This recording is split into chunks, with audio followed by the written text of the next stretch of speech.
is also something I think we'll be talking now in some details. So let me invite Professor Hafiz Khan, Professor of Public Health and Statistics of University of West London, to speak on elderly persons in humanitarian emergencies in Bangladesh, qualitative experiment on dreams and reality, and you have 10 minutes. Thank you.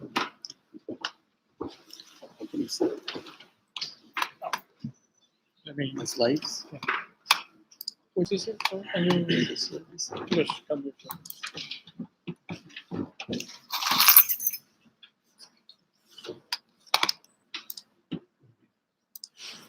Okay, everyone, good afternoon. I'm going to talk about actually one of the projects I've been doing with the Rohingya camp. This is part of the IPSA NGO in Bangladesh. So, as you know, the influx of recent migration from Myanmar started in 2017. And we have many people came from Myanmar along with elderly people. So my focus would be on actually talking something on elderly people and how this IPSA, Youth Power in Social Action NGO, is working with elderly people in order to support them within this Rohingya camp.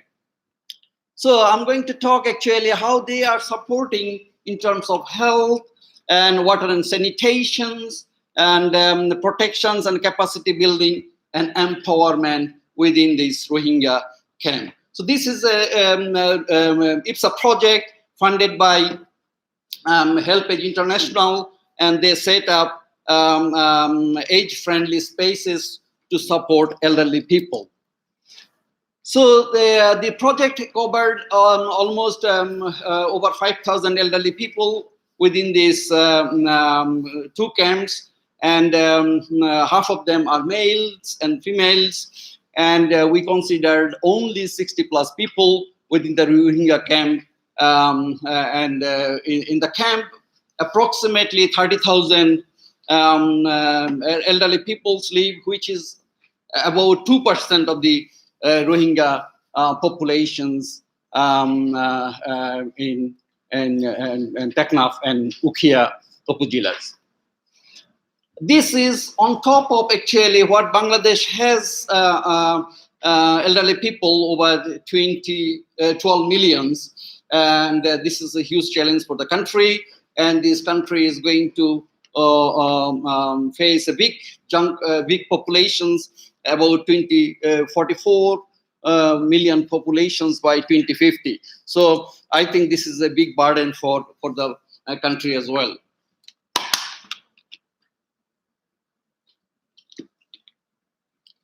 So what IPSA has done in the, within their camps is to provide actually their services through 2 age-friendly spaces in order to promote and ensure the human rights of elderly peoples within the Rohingya people.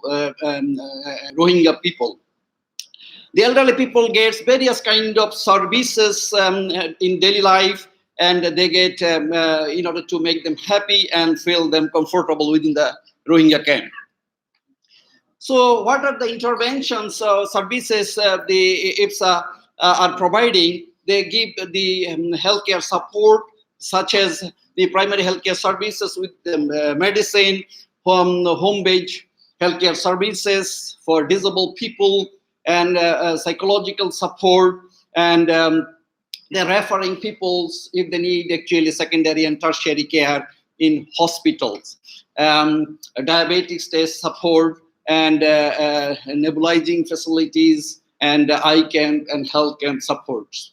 In order to water and sanitation support, actually they give a lot of awareness sessions to the people, and they provide hygiene kits and within the age-friendly toilets, where to get this pure drinking water, and a lot of advocacy towards water and sanitations.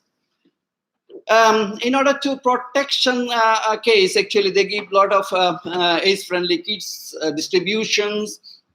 They keep records for people time to time, and they also have some linkages with other providers for registrations, where to get foods and other kind of services within their camps.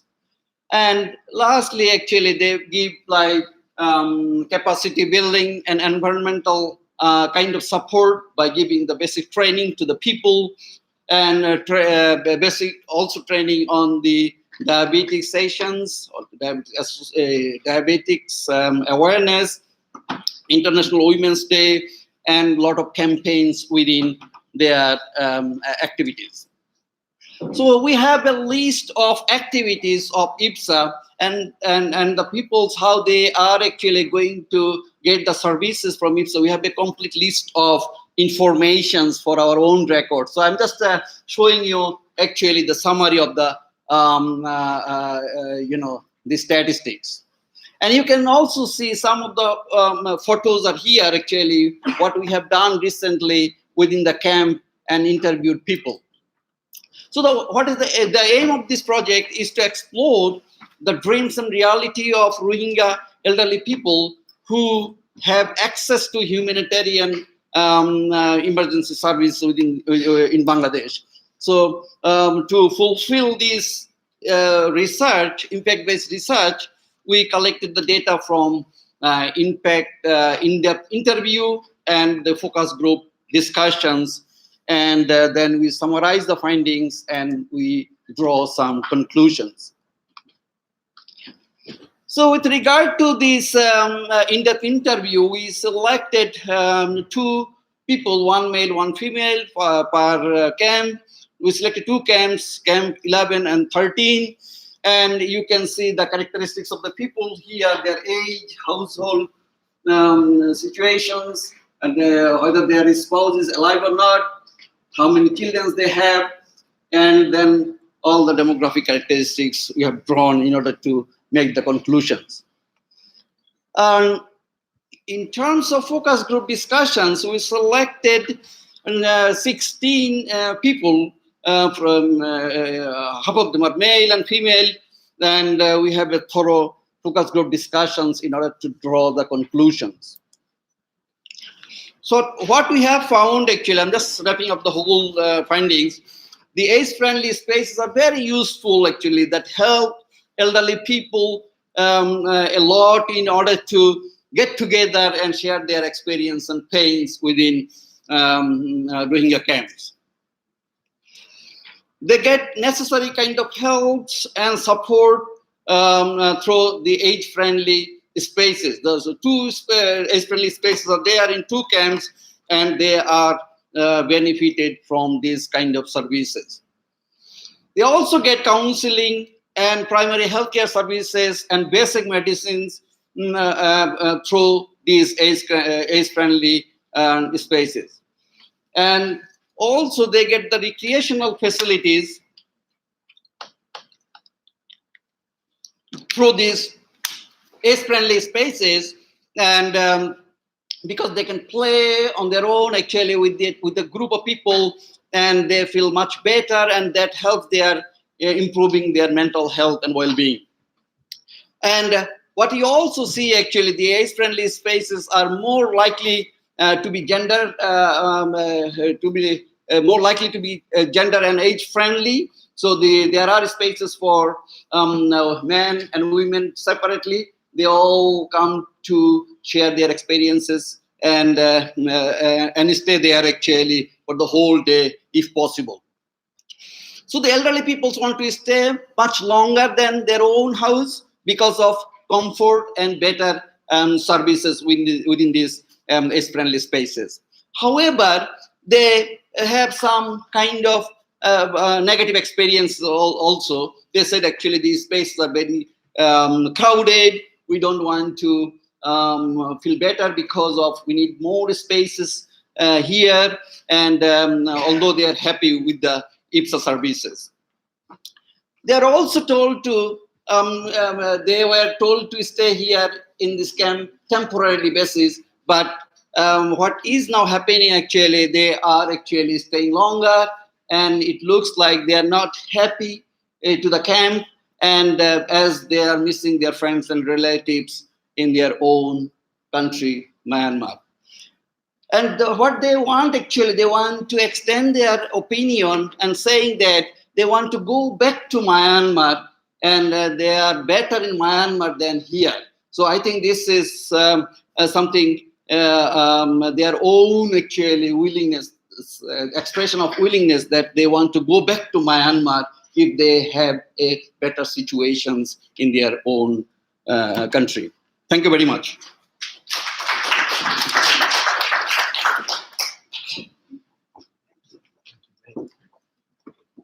Well, thank you very much, Professor Khan.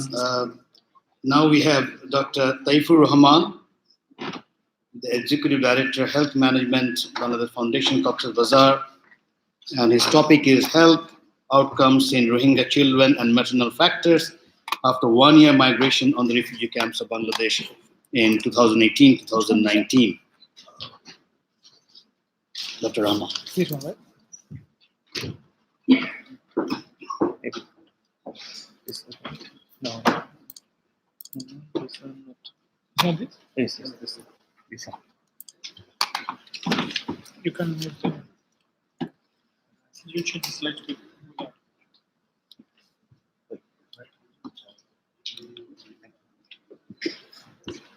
Thank you, and welcome everybody. And now I would like to discuss about health outcome of Rohingya children and maternal factors after 1 year migration from Myanmar and observational study. Basically, I'm working in the Rohingya camp since the inception. From September 2017 to till now, most of the time I'm working there, and we are collecting data from the field, and this is totally a primary data, and we are operating there 3 health center as well as 3 schools for orphan children and few activities.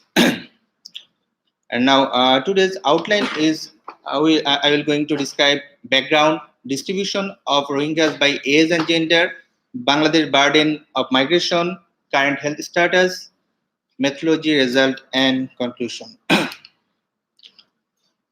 And yesterday to right now, audience already know the background of Rohingya. So I would like to skip this slide. And this is the current situation as in Bangladesh monsoon is going on. And this is the current situation of Rohingya camp. And from total Rohingya population, here is the distribution of age and gender gender of about 1 million Rohingya refugees.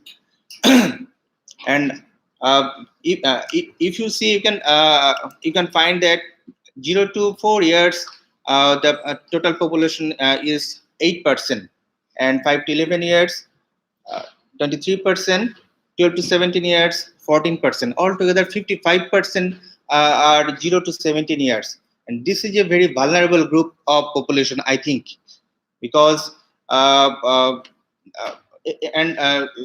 of children are lost their parents, or either their father or their mother, and now they are involved in various schools in the Rohingya camp. But unfortunately, the female or girls who are about puberty, who are in 13 years like this, they don't want to come to school. And next, 18 to 59 years, the population is almost 41%, and female is 23%, male is 18%. This is another big problem for female, because during the massacre, during the 25th August 2017, Myanmar army killed lot of male in their citizen. So, and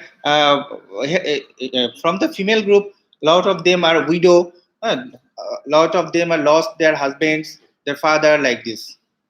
And at last 4%, 2%, 4% is elderly citizen whose age group is 59 and above.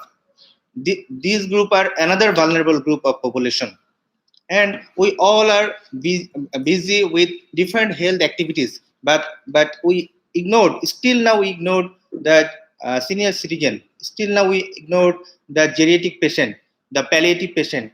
This 4%, if we consider the total population is 1 million, 4% is almost 40,000. And as far I know, still now no palliative health facility is there. No palliative, not a single palliative health camp in the in Cox's Bazar. I am trying to start a little initiative about the palliative health. Next objective. My outcome is older children and adolescents who are deprived of opportunities to learn or make a healthy living are at real risk of becoming a lost generation to understand the maternal health of the mothers. And the study was clinic-based cross-sectional study, and it was done in my health camp, HMBD Foundation at Camp 13, Ukhia, Cox's Bazar, and study time was December 18 to February 2019. And the children population who visited the clinics along with their mothers, our sample size was 634 children mother pairs. Actually, this is a snapshot of the study. We are continuing our study, and from this 634 children mother pairs, we got girls 55.4%, boys 44.6%, and under 5 38.6%, 6 to 12 years 61.4%. Immunization by age group. The age group 2 to 5 years, non-immunized 40.8%, whereas immunized is 59.2%. And when they are in Myanmar, when they are in Rakhine State, they have very limited access of health facility. They have very limited access. They have very limited access of immunization. Most probably, they are deprived of immunization. And when they came in Bangladesh, we found lot of diphtheria patient. Last 20 years, we didn't, as a Bangladeshi, in Bangladesh, we didn't find not a single diphtheria patient. But after the influx, we registered 8,000, almost 8,500 diphtheria patient. And at the same time, we found lot of chicken pox, lot of measles, HIV/AIDS, and other diseases, and polio. In Bangladesh, since 1984, we have eliminated polio. But in Rohingya camp, we have diagnosed polio patient. And our government is trying to immunize them gradually as EPI schedule. As all Bangladeshi people is getting EPI, and in Rohingya camp also trying to immunize the children whose age limit is 0 to 59 months. Prevalence of acute diseases of the children. Here is vitamin B deficiency, 83.7%. Rohingyas are live last 2 years only for with lentils, rice, or few vegetables. They are deprived of nutritious food and other vitamin products because they have limited access to go outside. They have no money. So 83% patients suffering for vitamin B deficiency, and skin disease 68.5%. As they have limited access to bath every day, as they have limited access to wash their clothes every day, they are suffering for a lot of skin diseases like eczema, scabies, psoriasis, fungal infection, and a lot of. And last January, February, there was epidemic for chicken pox. And then helminthiasis, they're also suffering for helminthiasis 72.8%, because I noticed in my orphan school they don't want to use sandals and shoes. I provide them 2 times sandals and shoes, but they don't want to use. We are trying to motivate them, and we're trying to change their behavior gradually. And prevalence of malnutrition among the children is from my study we found 21.4% children are malnourished. Some are severe acute malnourished, some are moderate acute malnourished.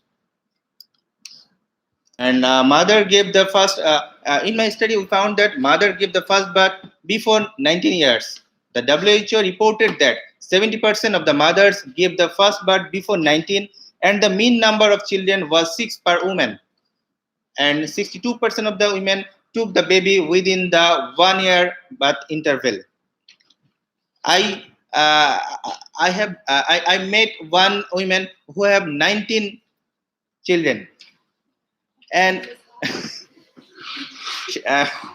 she is our part-time worker as a cleaner. 19, 15, 12 most common, and mean number is 6.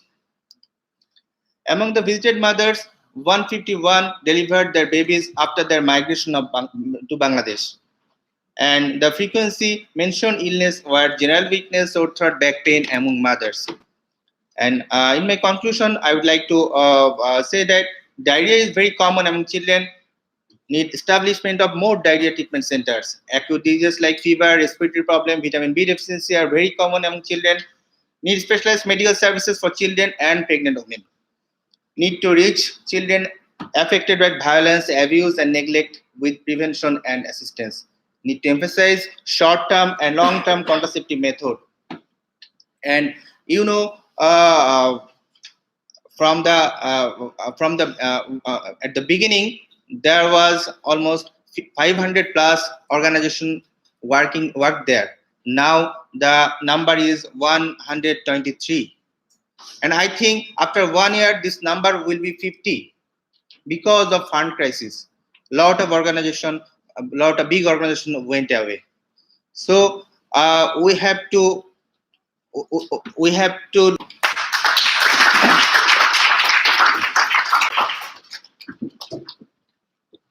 Thank you very much, Dr. Rahman. The third speaker is Dr. Onimesh Bikshas, Technical Officer, Fistula and MPDSR, UN Population, UNFPA. And the topic is reproductive age mortality, surveillance and response in humanitarian settings in Bangladesh. Yes.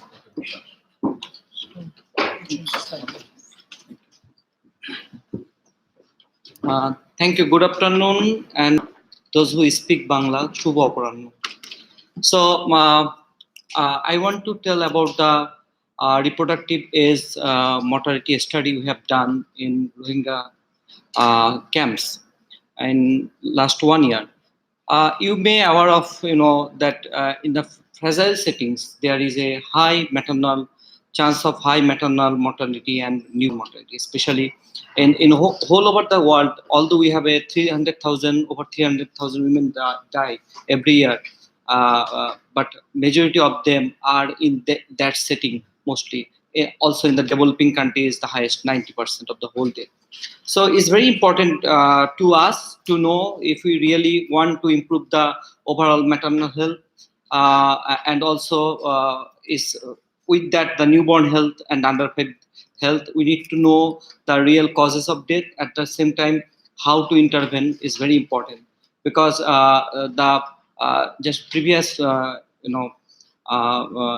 presenter presented that the majority of the partners are working over there. They are reducing their number. If we really know that okay, this amount of death is occurring and due to this reason, then they can plan, proper intervention can take. Then if although is a less number of NGO can provide good number of support.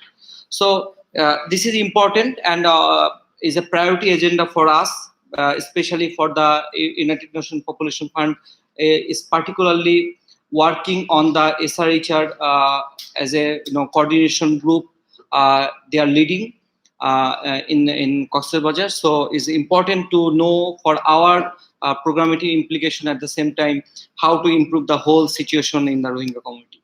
So the objective was to do that is to know the causes as well as to know the barriers of why mothers dying, and also prepare for a prospective surveillance so that we can. It's not like doing a one survey and it's the end, rather than going a prospective one, so that we can know the monthly basis each of the maternal death causes and what action plan has been taken in the camps. So also our intention was to know the maternal mortality ratio and then pregnancy related mortality ratio. So those are also our objective to know. So the methodology we have applied for doing that, since is a already been previous presenters all of mentioned from yesterday that we have around 1 million example. The study period when we did the study on that time, we took only the new influx people.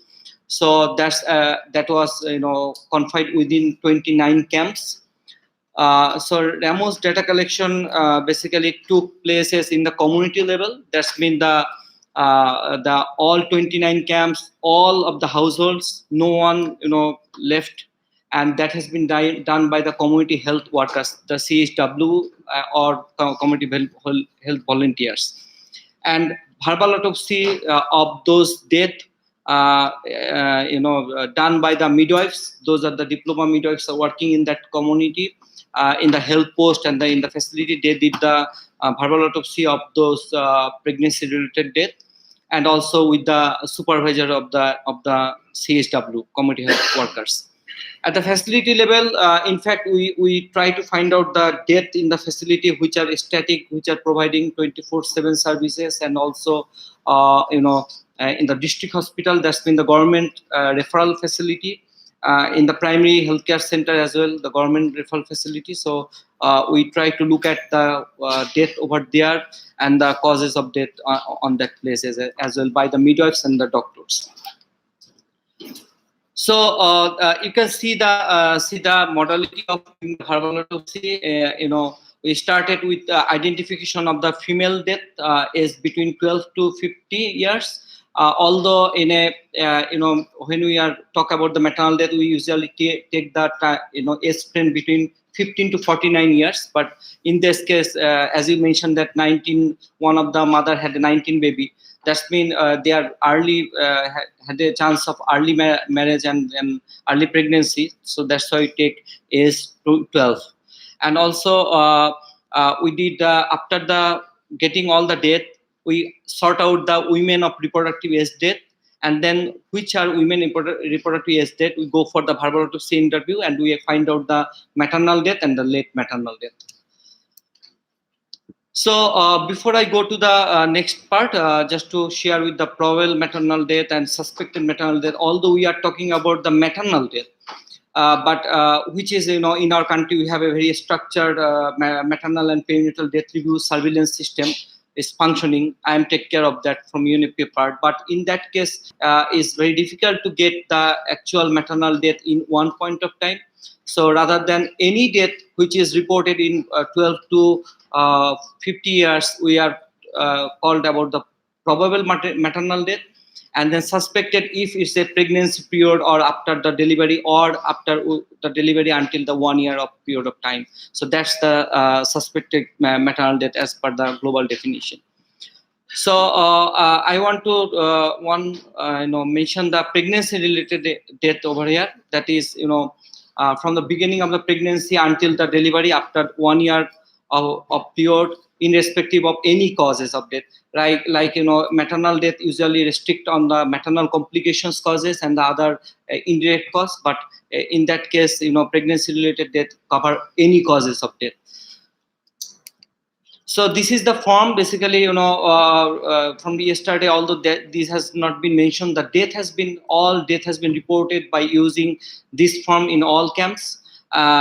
Is developed jointly under the SIH subsector. And this form previously was built on the collection of general mortality, but we try to incorporate in a such a way that the maternal suspected and probable death come. So we included one, you see the one section say over there, which is focused on identifying the pregnancy related death. So we did that, and then this form has been used to collect the data from the community. So since it's a retrospective collection, we used our partners, those who are working in the community, supported by UNFPA. So we had 4 partners and about 1,500 community health volunteers working in the field in all 29 camps. So they went to house, door to door, and then collect any death over last 1 year period of time, since from the influx. The next 1 year is August 2018, September 2018. So if any death occurred, they report back, and then after the death occurred, the supervisors and midwife went that place to do the verbal autopsy to identify whether that is maternal death or not. So now you can know the numbers is about 192,000, more than 192,000 households, and we got about 3,000 death total and 108 stillbirth. So now you can see the numbers is here. 12 to 49 years is 405 death we have found in women. If then we increase 1 year because of recall, maybe they might get problem to know the actual years, so we extend 1 year, so it become 454, and we get 82 pregnancy related death. And then after doing the verbal autopsy, finally we got 52 maternal death. So just I want to share although it's not in the abstract, the findings, just it recently came up, the final findings of whole study. So the pregnancy related death we found 282 per 100,000 live birth, and the maternal mortality ratio we have found 179, which is quite consistent with the Myanmar MMR, and also the Bangladesh MMR, which is 172 per 100,000 live birth, which is also consistent, is quite close to that. So that's mean we right at this point we don't have a serious problem with the maternal mortality, since the data is very consistently checked, and also logic has been given to identify the actual number. So it's not we are pretty sure that there is a very high chance of maternal death in that population, since we have to consider that that data came up since from the influx till 1 year. But within that is a lot of intervention is given there. So there is health structure was not there, but now there is health structure. So we are hoping when the prospective surveillance is going on, and after 1 year of that, at the end of this year, maybe we'll get better results. The causes of death is mostly due to hemorrhage, is 28%, which is also quite consistent with the Bangladesh host community data, which is about 36%, little bit less than that. But the pregnancy-related hypertension, that's been the eclampsia and pre-eclampsia, which is 22%, which is quite consistent with the Bangladesh data as well. We have gotten the 531 newborn death, and 55% of them are within 1 to 7 days. Although we didn't do the calculation of NMR. So I would like to finish with that. The data is clearly shown. We have a huge number of data on all statistics findings is there. So it's clearly shown that it's very important to have that numbers, and also the progress of the things, so that whatever we are doing all together on health, especially for SRHR, these data will help us to improve the overall situation of the Rohingya health situation. I would like to acknowledge the partners we work for. And also the CDC is working with the UNFPA for developing and implementing that research over there, and also the SRH coordination team, and with us WHO, UNHCR, IOM, and UNICEF. Thank you very much.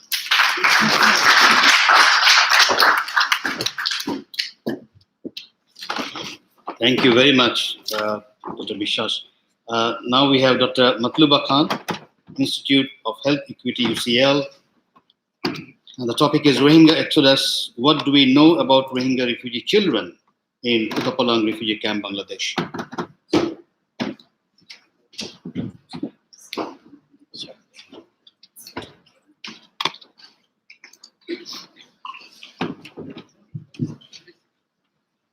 Which one is it?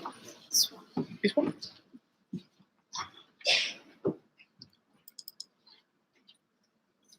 Okay. You change slide. Thank you very much, sir, for giving me the floor. And thank you very much for the organizers for giving me the opportunity to present this research here. So I'm going to talk about Rohingya children's education, so opportunities for education, the challenges, barriers faced by different implementers in refugee camps. So we all know about this by now, that 500,000 children, like half of the total population in the refugee camp are children. I'll just say, I know that we all know about many stories of children, but I was particularly moved when I had to read about 30 accounts of children coming from Myanmar to refugee camps in Bangladesh. And I was surprised to see that I read 30 stories, and 30 stories are quite similar in terms of their loss of parents, either of the parents, and how they had to flee, leaving the dead bodies behind, and really didn't have time to pay the last tribute to their near and dear ones, and had to come here. So I think I had, with this scenario in mind, I had to go, when I went to the refugee camp, I did expect, I went there without any expectation, because all my friends are saying what you are going to see there, what you would expect to see there in terms of children's lives and education. So I went there without any expectation. I wanted to prepare myself for anything, whatever I see there. But I had this particular objective in mind, that I wanted to know what is going on there, what are the barriers that are faced by different implementers, and what opportunities are there, and where are the gaps that can be addressed by future policymakers or researchers in terms of their learning and well-being. So this presentation is only based on the accounts of stakeholders who are implementing, and not the Rohingya refugee communities. So I interviewed about 20 stakeholders at different levels, from people who have designed the interventions, who have trained the teachers, implemented it, the teachers themselves, and all this. So this data were analyzed, all this qualitative data were analyzed using a thematic analysis approach. And so just this presentation will first talk about challenges, measures adopted by the stakeholders themselves to address some of these challenges, what they think about the future of those interventions they're running, and also in the gaps and potential for future research. So as I said, I went there without any expectation, but then I found that life actually moves on. So the children who were traumatized, and who are maybe still traumatized, but they are even yet the source of hope there. Maybe their smiles are, that gives the hope in there. So they are coping with the situation, and they themselves are finding new opportunities within the built environment. So because I'm an architect, so it's So I start with the physical environment in there. So there are beautiful schools there, as you, and also with that comes with the inequality in structure itself. So when there are famous architects designing beautiful bamboo structures that are promoted in the media, but at the same time, that also actually indicates the inequality that can be there in terms of physical environment and other structural inequalities. But also children are visiting around more than 10 learning centers, child-friendly spaces. I found that children are actually exposed, like they are given like play-based pedagogical approach are followed in most of these learning centers. They have access to these beautiful Legos. Even so, the digital interventions in many ways to engage them in different ways. And if I can.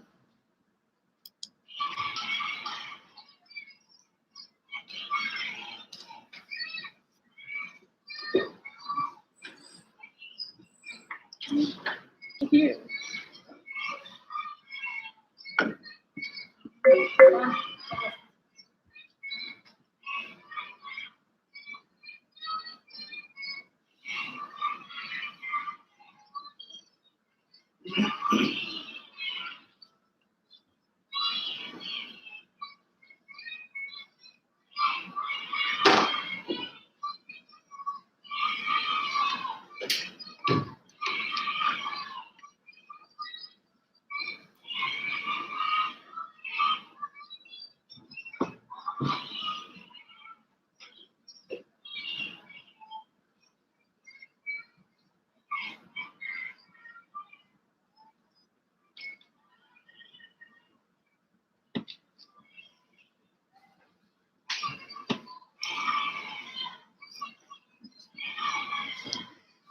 Finish this.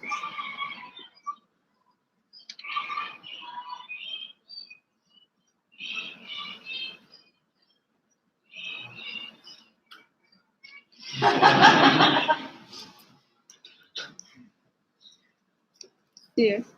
So yeah, I really wanted to show this because that gives me hope in terms of going there and looking in there. But also then now I come to the findings from the interviews from the stakeholders. So there are actually, so if I look into this, I can, they fall under three particular themes. One related to quality of education, one to the socio-cultural issues that lie there, and one to the planning and management issues.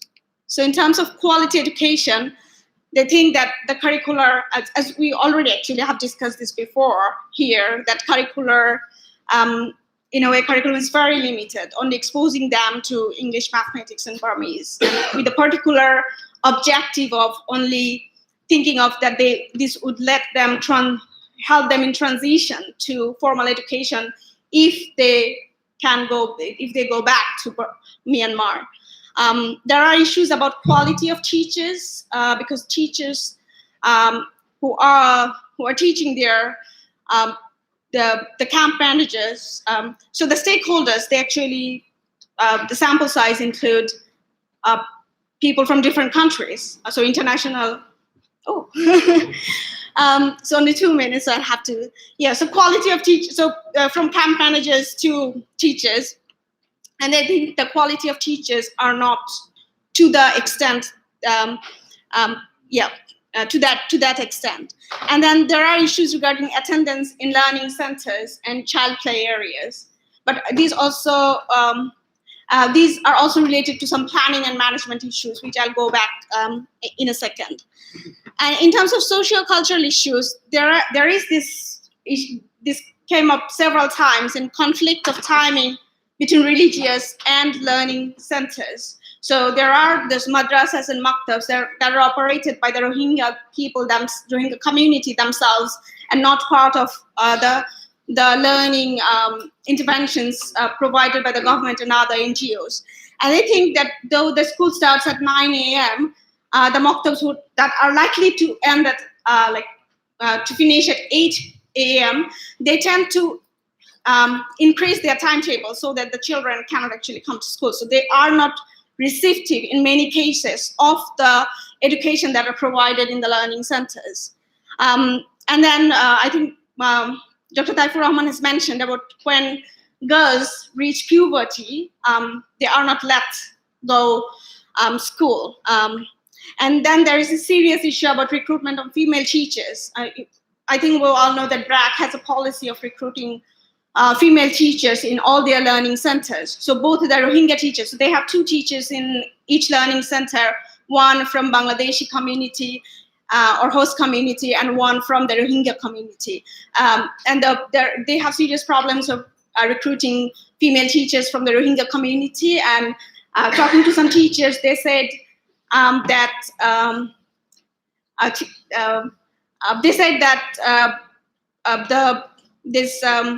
organizations, the terrorist organizations or other organizations actually threaten them that if they go teach, there will be consequences. And also there are planning and management issues in terms of location of learning centers. So their initial plan actually doesn't have specific location for different learning centers that can feed all the children at different places. So it has this limitation of management of who are how the children where they are going, and so all the learning centers do not actually have the number of children they are targeted for, because there may be too many learning centers at one place and then 2 less at another. And there is also conflicts of interest among camp management, donor agencies, and NGOs. I'll just quickly go through some of these. Sorry, I'm a bit too late. Okay, so some measures that are adopted by different stakeholders themselves in terms of that the shift of focus and the change of priorities over time. So whereas the main focus was attendance, and then increasingly they are focusing on the quality of education, and they're introducing some kind of assessment. And there is also continued communication with parents. And there are some attempts taken in terms of co-creation of curriculum and activities with the children and communities, and using arts-based methods as kind of engaging children. So just quickly go through the last part. But there is this, I think, identified gap, as we were talking, that there are no interventions for adolescents. There are some still in place in terms of adolescent clubs, and then these social cultural aspects of the Rohingya community that who are not, many of them were not receptive of the education that the government or other NGOs want to provide them. And there is a huge gap in terms of child-friendly and children-informed planning and design that I can talk about like hours. But these are the areas that I think the focus that is demanded in terms of also planning and policy. Thank you.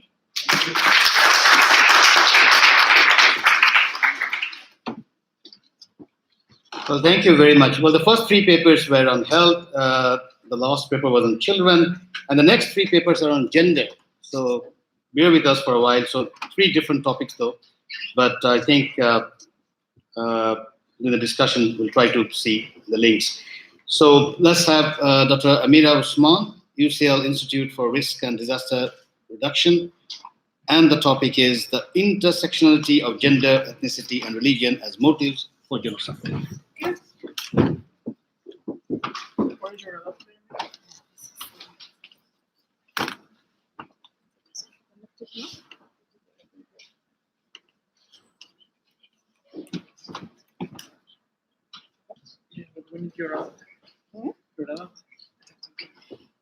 Or give me here your. I'm one of the organizers of this conference, and I realize it's very challenging, it's very difficult to be an organizer of conference as well as a reporter. I will try to do my best. My paper is about the intersection of gender, religion, and ethnicity as motives for genocide in 4 different locations, that is Rwanda, Myanmar, Darfur, and Bosnia. Just want to get connected.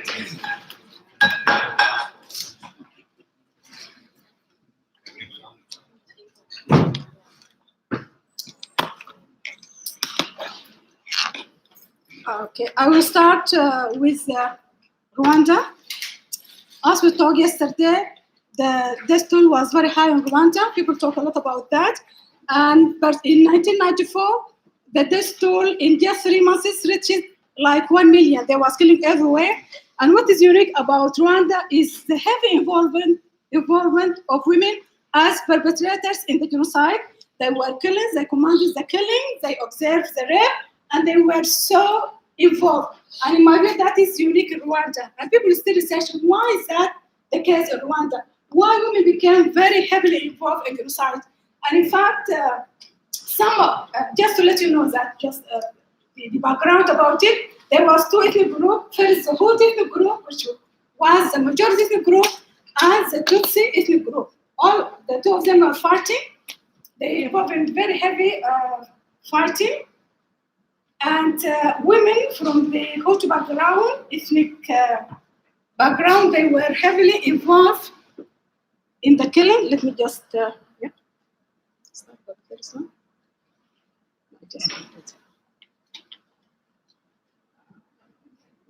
This one, yeah. You can change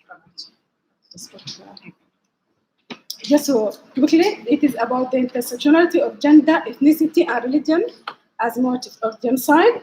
This is just a low report of people from Darfur just escaping genocide. I'm going to talk about Darfur in a few minutes. I'm going to start with this introduction. It's about following the Holocaust, the word bleach, that never again would a similar tragedy take place. Despite that, genocide has happened in different parts of the world, including Europe, Asia, and Africa. And I'm going to rely in my paper, I thought I'm going to use intersectionality approach because it will allow me to investigate how different variables, including gender, ethnicity, and religion, intertwine to get and shape genocide phenomena in 4 different locations. I just mentioned them. And I would like to explore different tenets of genocide that include motives, active actors, genocide, victims, survivors, and also to explore discourses that support this kind of genocide in these different areas and to highlight gender aspects of genocide. I started with Rwanda. I just talk about it and talk about the involvement of Hutu in genocide. And this was documented mainly by human rights organizations like Africa Watch, because that time the Western media, the Western expatriates, they just fled the country. United Nations fled the country, and some embassies took their staff there. So the only sources to document the genocide there was human rights organizations who stayed there in that area. Just to illustrate the involvement of women in the genocide, I'm going to present this narrative which says, this from Owito, a survivor of genocide. She said, during the genocide, it was horrible. You had women who were killing like men, but also what they were doing was horrible. They were hunting, telling where people were hiding or going, taking clothes or jewelry from the bodies. Also, what I found very, very, very hard, if the woman had been in solidarity or unorganized hiding, then they would have been aware, but they didn't even to have hide. That is the role of women in genocide in Rwanda. In fact, Tutsi mistakenly thought, okay, we are going to be killed, but let us leave our babies, our children with Hutu mothers, because they are mother like us, they are sister like us. But unfortunately, those Hutu women have taken the babies to the militia, and the militia killed them. That was horrible, and that was genocide in Rwanda. In fact, this contradicts some feminist theory, because some feminists said, okay, all women are peacemakers. They put women in one group, whereas all men as warriors together. This doesn't work in Rwanda. Rwanda case contradicted this one. And Tutsi women wanted to rely on, as I said, okay, they wanted to rely on their reproductive gender roles. They are like us, they give birth to babies, they take care of babies. Okay, they'll take care of our children, but they didn't. In that case, my argument here is Hutu women associated more with their ethnicity rather than gender. So in that perspective, it was, ethnicity was a motive for genocide in Rwanda. The role of the media, that some of the speakers yesterday talked about the role of the media in the genocide. And there was hostile propaganda by Radio Rwanda, by the newspaper, and they advocated to kill the Tutsi. And in fact, some of the journalists there were found guilty of genocide by the International Criminal Court of Rwanda, and I don't think that is the case in any other location or country, just in Rwanda. Now, I'm going to look at Bosnia, which is, in the case of Bosnia, my argument, religion as a motive of genocide. It is the main motive, it's not just the only one, it is the main motive of genocide. And in Bosnia, they refer to it as a religious genocide, as the Bosnians were targeted for their religious affiliation. Many scholars have argued that the genocide has been primarily accompanied by religious rhetoric. That is absolutely true, because there was anti-Muslim religious leaders. They blessed the genocide, they supported the killing, and regarding the conflict between the good and evil. That is the main discourse in that genocide. In that perspective, they promoting the self-nationalists in the process. There is, of course, again, the dimension to genocide in Bosnia. And there is a lot of, literature, and people talk about rape as a weapon of war in Rwanda. The first gender dimension of it is the targeting of men and boys of fighting age. They were targeted, they were taken somewhere and killed shot. They didn't do that for women, but women were taken to a concentration camp and they were raped. In the process, some of them lost their life. The horrific killing of men can be illustrated by this boy who survived the killing, but he said, one of the soldiers who did the killing, who killed people, said, that was a good hand, there was a lot of rabbits here, referring to the Bosnian Muslims who were killed there. And in Rwanda, they call it genocidal rape. And in fact, this terminology of genocidal rape, it was first said in Rwanda genocide. A judge there who sentenced 3 officers who committed the genocide, they referred to it genocidal rape. But later, many scholars associated it with the Bosnian War. Well, we talked yesterday, this morning, Professor Amino talked about the wars, the impact of the war, and the implications of war on the victims of, implication of rape on the victims. The rape was committed by Serbian soldiers and militia against Bosnian women. It's a genocide mainly targeting women and girls. Women were raped and sexually enslaved because of their religion and gender, not because of other things, because they are women, because of their religion. And rape is meant to destroy them, and is also meant to kill and to make the victim where they were dead, to force people to leave their homeland. And in fact, this is just a photo of some survivors leaving a site in Bosnia. The rape to Bosnian women, it means, of course, to hurt them, to hurt their community as well, and it sent a message to their male relatives: you fail to protect your females, you fail to protect your community, and it somehow marginalizes their masculinity and makes them feel bad about themselves. It is in itself war against Bosnian men. Because this session is about health, so I thought maybe I could refer to some kind of health issues. And of course, rape has physical, emotional, social, and psychological consequences that include seeing an unclear person by feminine society. Professor Amira mentioned that this morning, because people, the victim of rape, they feel bad about themselves. Instead of feeling bad about their perpetrators, they feel bad about themselves. And of course, this is related to religion, to how society perceives that, to the social structure, and so on. Some people feel ashamed about themselves. Therefore, similar thing happened in Darfur. There was burning of villages, destruction of crops, looting, and raping of women. And the conflict in Darfur was referred to as the worst humanitarian disaster on the planet, that is by the UN. And in fact, it is the first genocide in the 21st century. After that, we had Rwanda. The main discourse to support this genocide was racist language, because it is between the perpetrators were people from Arab origin, whereas the victims from non-Arab origin. That's why they use this kind of racist languages. Similar, there was rape, destruction. But what is unique about this case in Darfur, that the government and its militia, they try not only to kill people, but also to affect their livelihood and to restrict their access to food and clean water. Some of them even poison the source of water like rivers. So people can be dead, if not today, maybe in a month or so. Also, people died because of diseases. In October 2003, the death toll was 70,000 according to WHO. In Myanmar, we talk a lot about Myanmar, but it is ethnic cleansing referred to by different scholars. Some say no, it is not. It is genocide, but we agree it is genocide yesterday, I think. And it is a book example of ethnic cleansing. What is unique about this one? It is yes a religious genocide associated with the destruction of acid. Islamic schools were restricted. This is religion seen as security threat by the government and the military officers and by some of the monks. It is also thought to be a threat to Myanmar culture. Some of the monks have been accused of religious against the Rohingya Muslims. That is a religious aspect, They don't belong to Myanmar. And some of the monks, they said, okay, we are okay with the Rohingyas. They are Rohingyas and people like us, but simply we love them, but they don't belong to Myanmar. They should go to Bangladesh because they are anti-immigrant. So the main discourse here with about this society is, well, they are others, they are illegal immigrants from Bangladesh. Just to conclude, have I got more minutes? Just to conclude, I will use this quotation. We need to deepen our understanding for acts of genocide, then the phrase never again might be derived and meaningful. Thank you.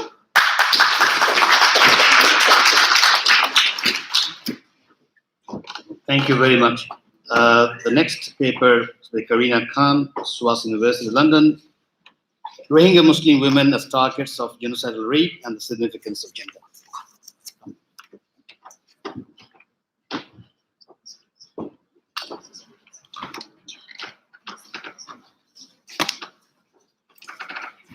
Which one is it, sir? Yeah.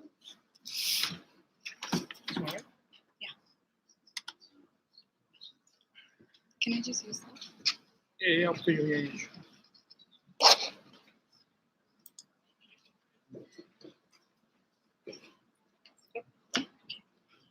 Good afternoon, everyone. My name is Karina Khan, and my presentation focuses on Rohingya women as victims of genocidal rape and the significance of gender in the Rohingya crisis. To illustrate the importance of gender, I will refer to the theory of intersectionality that's developed by scholar and civil rights advocate Kimberly Williams Crenshaw. The first part of my presentation will explain Crenshaw's theory of intersectionality.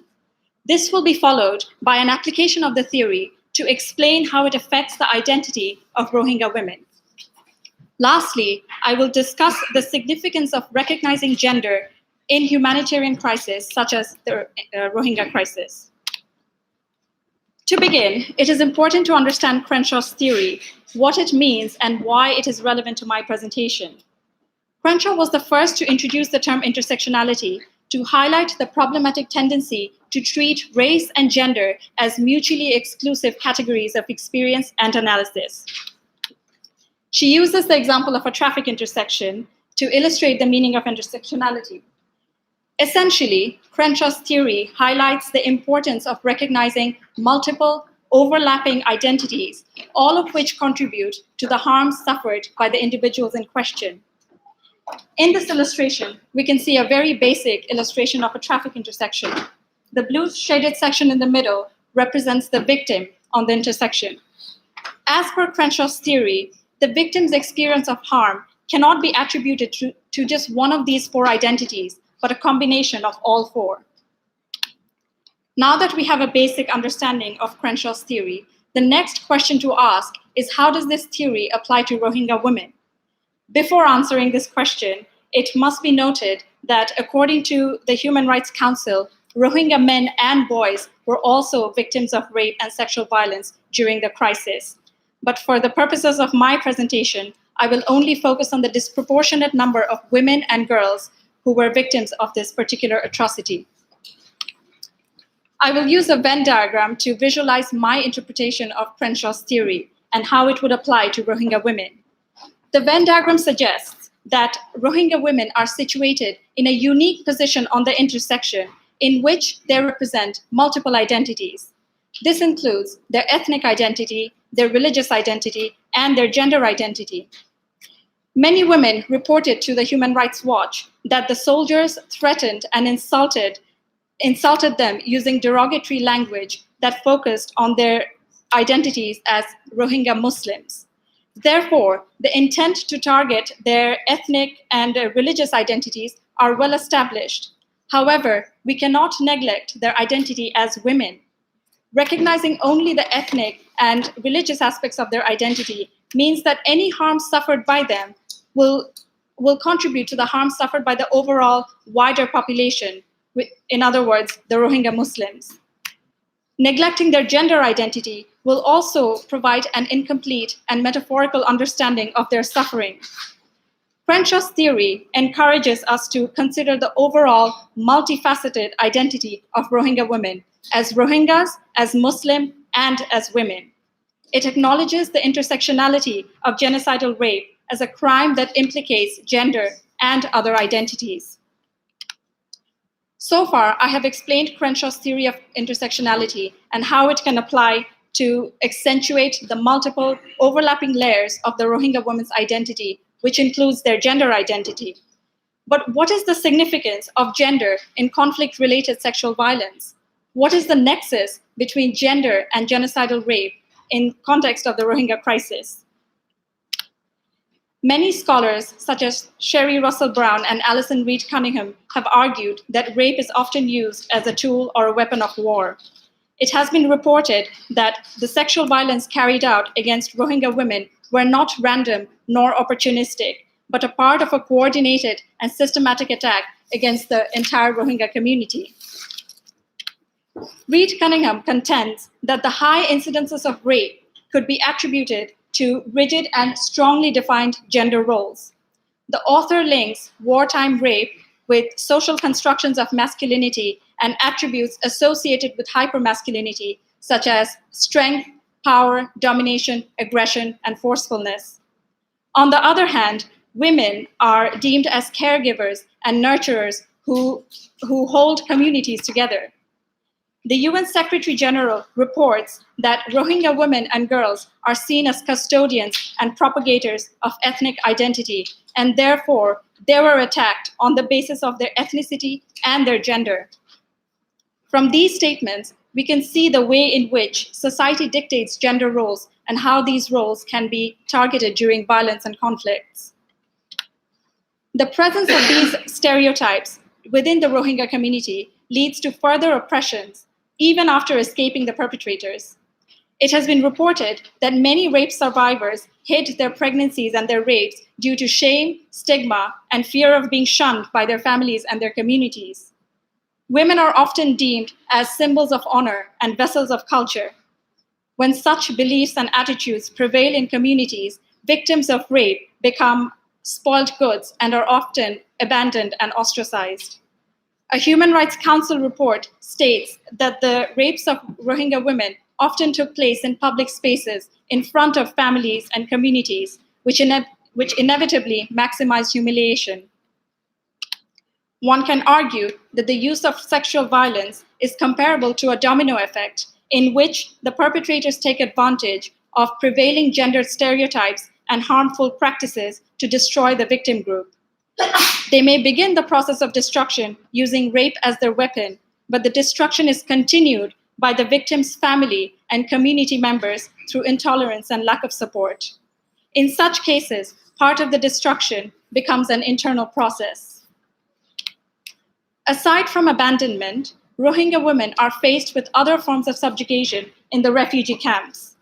Many women have been forbidden to leave their huts unless in full burqa, in the hopes that it will make them less likely targets for rape. Evidently, Rohingya women faced challenges on both sides of the border.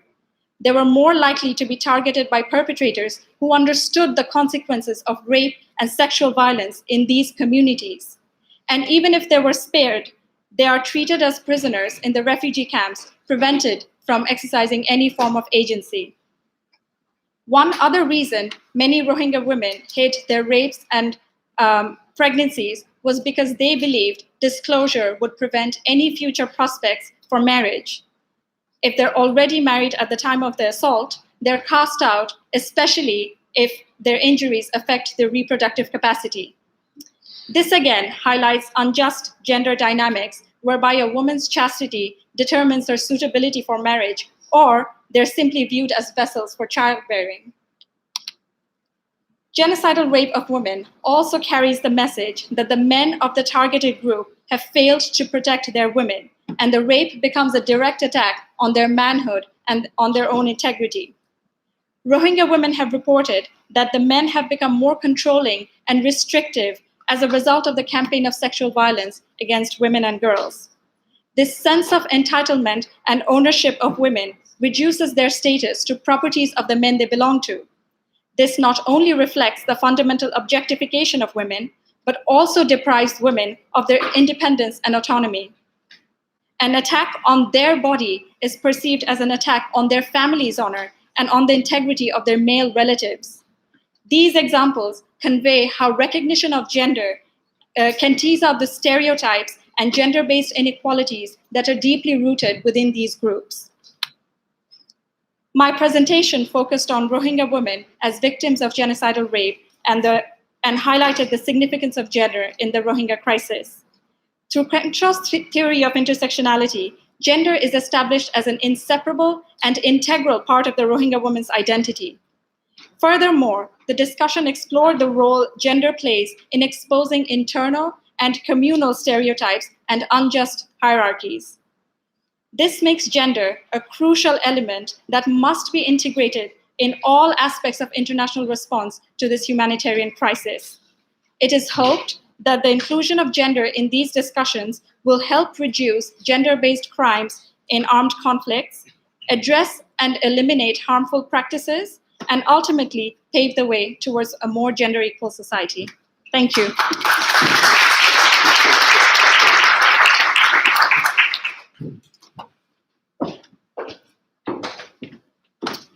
Thank you. Well, the final paper is by Farhan Rahman, Center for Genocide Studies, University of Cambridge. And the title is I Had No Will to Leave, Gender, Subjectivity, and Everyday Lived Experiences of Rohingya Refugee Women. Yes.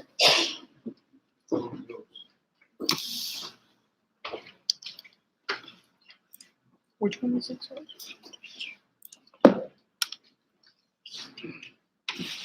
The right side means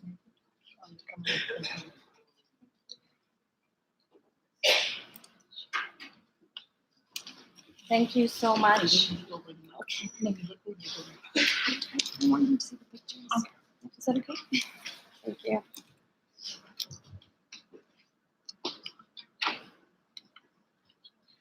Thank you so much, Professor Imtiaz, and to the organizers for this opportunity. I will slightly deviate from my abstract, and as you can see, my title has changed a bit as well. But it's really a pleasure to be here at this conference among so many distinguished scholars that have been studying the Rohingya for a very long time. And my presentation today might be a bit more hopeful than the last couple of presentations, and slightly deviate from this idea that Rohingya women don't have any agency, but hopefully that will come out through this presentation. And it's also a bit different than what we've seen so far at this conference, because I place at the center of my research voices of Rohingya women and use a very anthropological lens to capture their everyday lives. As part of my PhD, I conducted 14 months of feminist ethnographic fieldwork in the Rohingya refugee camps in Bangladesh.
let's limit ourselves to burning questions rather than long commentaries that we can do over tea and coffee, because the tea and coffee is waiting for all of us.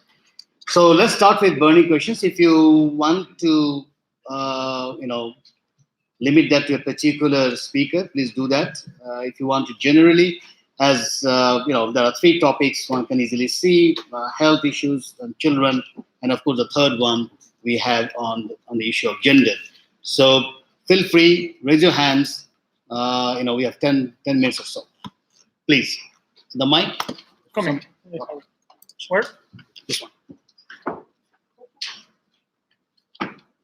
That would be a burning question, but I read a report that about 75% of babies are being born in unhygienic conditions in the shelters, not in those conventional clinics. Maybe someone can explain.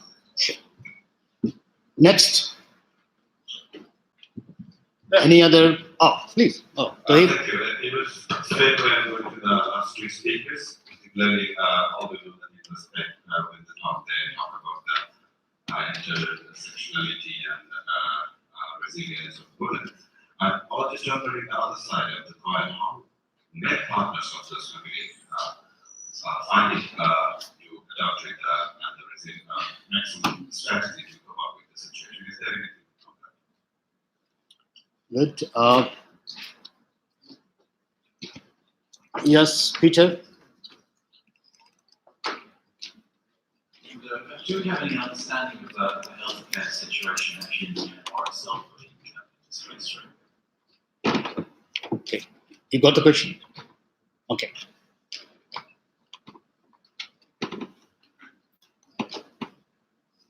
I thank you to the organizers of the conference. My question is to Dr. Matthew Khan, the architect. I'm from a sustainability environmental background.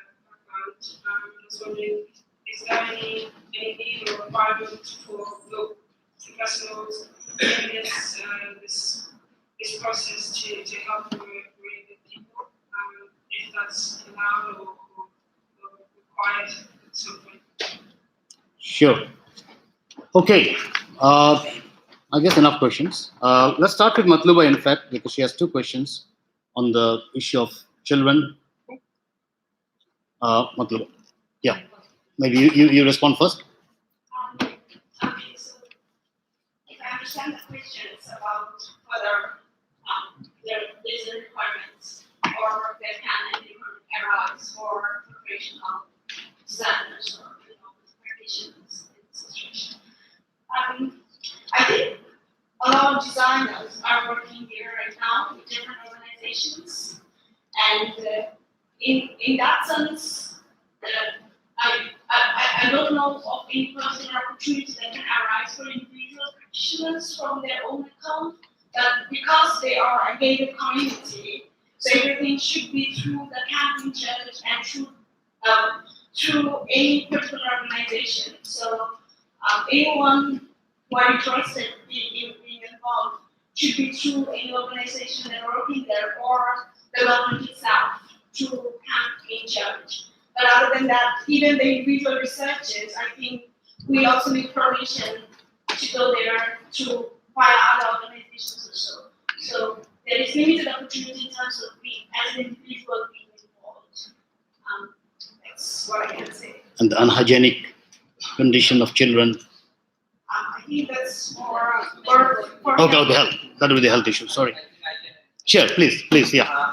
You have mentioned about they are born in unhygienic condition, but currently it's not. I am not completely agree with that comment because nowadays the health post is more. The midwifery services has been ensured. More than 250 midwives are working there, ensuring 24/7 delivery services in the facility. Some of the facilities well structured out now at this point. Especially the private the NGO facilities are there within the camps. So that's why the overall uptake of antenatal care and the delivery care is drastically improved. So nowadays it's not like that, but I cannot give you the actual data at this point. But it has been improved significantly. There's one more question, Peter, on health. You want to? Yeah. Is it related to aging population? Sure. Overall, my understanding is actually the Rohingya peoples are getting the services, particularly for the two camps I studied recently in Bangladesh, the elderly people. So they get the health awareness and how to get these primary care services. Immediately they're giving the medicines and other care services. So I think they have the access for all the healthcare services. Or I've seen it recently in my visit. Okay, is that an answer? No. No. Okay. You want to shout? Yeah, Peter. Healthcare provision in Myanmar, the alternative space Rohingya, as we know I don't know. Sorry. Healthcare in no. No, that we have to wait for another seminar. Okay, Karina Farana, you want to respond to the question that was asked? Yeah. Okay, so I think that was a really good question. And when we think about gender, as we're not only talking about women, for the purposes of this paper, I think particularly with women, but my larger PhD dissertation considers this relational aspect. But at the end of the day, my project still takes as kind of the center the voice of Rohingya women. So how is that in relation to what these men are experiencing? And of course, there are resilient tactics that men are using, whether that is finding employment, some type of employment within the camps, or even engaging in maybe public spaces, like sitting together at a coffee shop, these kinds of whatever these kind of tactics may be, but the purposes of this paper specifically. Karina, you want to? Yeah. I was actually just going to repeat what Farhana said. I was also solely focused on women, but definitely something to look at, which is why I mentioned that we must not forget that men too were victims of sexual violence, and I'm sure they have their ways to be resilient towards and find different coping mechanisms. So definitely something to look at for sure. Thank you. Good. I just want to flag two things. You don't have to respond. One on the issue of health. The number of killing normally in genocidal situation, we don't take the abortion and also those who die in the refugee camps.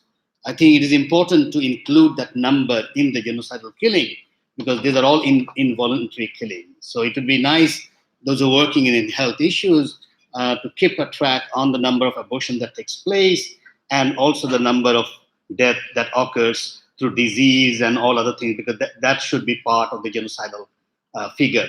And we have the same problem in 71, and so I see no reason why we can't do this time. The second one with the children, it's important, and this probably would Matluba. Yeah, I can see the children with a happy face and all, but keep in mind the issue of the archetypes that goes into the brain, and this is Gustav Jung, understanding of the brain, because once the fear gets into your head, it gets reproduced and it goes from generation to generation. That's the problem. So yes, there may be some laughter, some games, but that archetypes remains as collective unconscious, and it can outburst at any moment. That's the fear. And as we all know, fear reproduces intolerance, and intolerance reproduces violence. So one has to be very careful, and it's important what new structure one can start building now so that you come out of that fear, because that's inside the brain. Anyway, thank you very much. The tea and coffee is waiting on. Let's give a loud clap to all. We'll come back in 20 minutes. Thank you.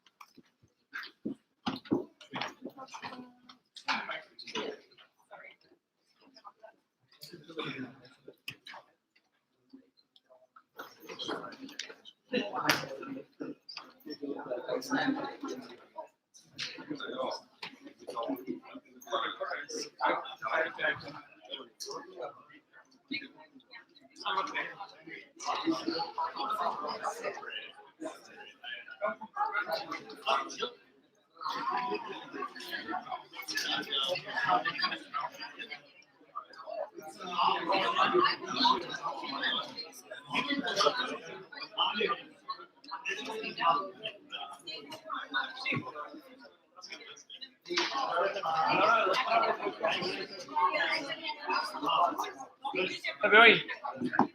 February.